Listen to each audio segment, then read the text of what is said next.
Hi, this is Kendra Holdorf. I am presenting intellectual disabilities in early childhood. This is the front page of my brochure, and then were it to be printed off and folded out, you would be able to see my references on the back. I tried to include a variety. So let's get started with the inside.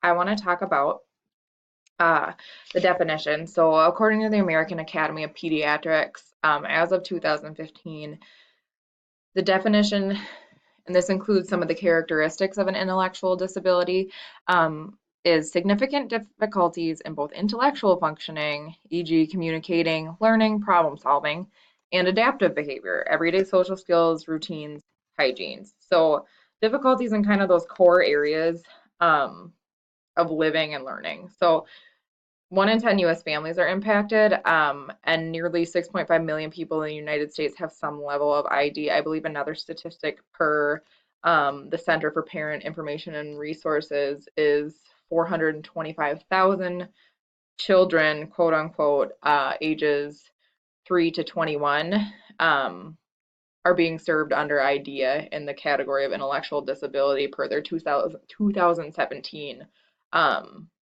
publication article.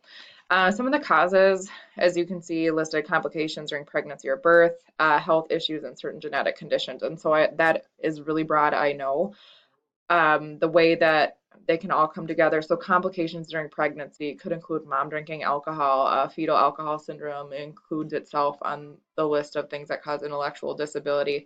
During birth, it could be lack of oxygen,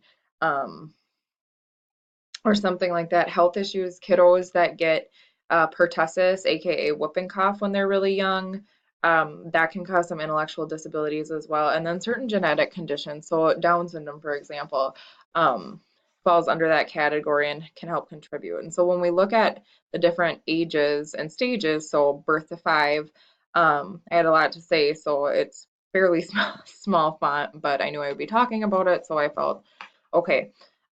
So birth to 1, obviously birth to when babies stop being a newborn or in that newborn stage and start interacting with their environment more, those things can be a little more difficult to pick up on. And those signs of intellectual disability in children may not be as apparent. Some of the physical ones may be if a kiddo is born with a genetic condition or something along those lines that contributes to their intellectual disability. So again, I will use the example of Down syndrome as I'm most familiar with that, and have worked with a lot of kiddos whom have Down syndrome. So that presents more obvious and physical ways.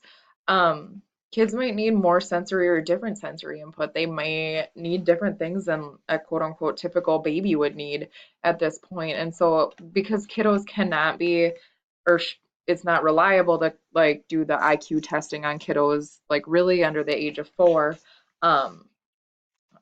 It's more an inkling I think that parents have or that professionals have when working and interacting with a child rather than something hard and statistical that you can do an evaluation on at this point.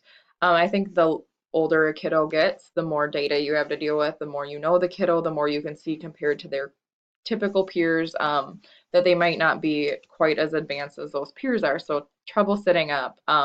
When they get to 1 to 2, trouble walking, speaking, kind of more delayed in that speech and regulating their emotional states. And obviously, we all know toddlers and kiddos under 4 in our lives. So I mean, we could argue that really no toddler is good at regulating their emotional state, but it differs in the way it presents with kiddos with intellectual disabilities and those typical toddlers. Um, so obviously these kids are not reading. No 2-year-old theoretically is reading. So those things aren't as easy to pinpoint, which is fine. It's just kind of those not as advanced as typical peers, the cumulative set of skills that is not really on par with those developmental levels that we see at like well child checks and things like that.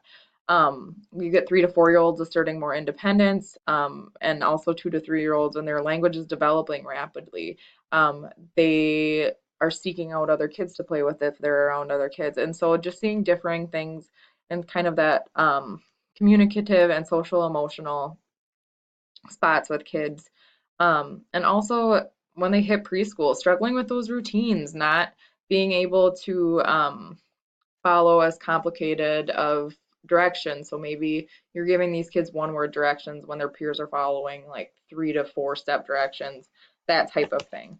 Um, and so, honestly, these kids with intellectual disabilities, they can do perfectly fine in a regular classroom, in a general classroom. They don't need to be back off in some room by themselves with other kiddos. They need to be around their peers with reasonable modifications, and just sometimes a little extra help and understanding from the professionals around them that an intellectual disability does not mean a lack of intelligence or a lack of potential. It just means a different approach to helping these kiddos get to where they need to be.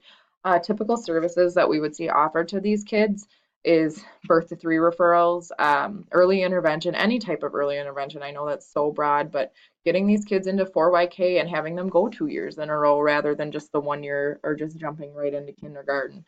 Getting them into speech therapy or OT, depending on how their intellectual disability presents and if there's any other type of disability this kiddo may have conjoined with that.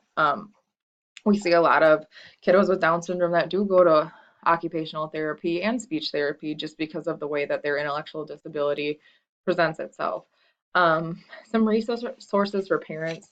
The American Association on Intellectual and Developmental Disabilities is really pretty comprehensive, as is the American Academy of Pediatrics. The Center for Parent Information and Resources, as well as Parent to Parent USA, are a little more digestible for those that may not be so familiar with the field or involved in the field themselves and just happen to be parents of a child with an intellectual disability. Parent to Parent USA also provides that peer support, and with that comes differing alternative views that are not always traditional. And just a more holistic idea because you're not getting it necessarily from professionals, but from other parents who have been there and are experiencing the same things that the parents we may be working with are. And last but not least, the National Center for Learning Disabilities, along with providing things in English, they provide Spanish, Hmong, and Somali resources, which is really invaluable because disabilities are not things that only happen to Caucasian English speaking children, right? So every family is going to view it differently. We look at every culture, they're going to view it differently because every family in and of itself is its own culture within itself. And so I think just knowing that going in and not ever just assuming you know a family because you know a few things about them, or you know their country of origin or their language of origin. Every family is different from one another, and then just treating them as individuals and allowing that family to be as involved as possible because they really are the experts on their own children.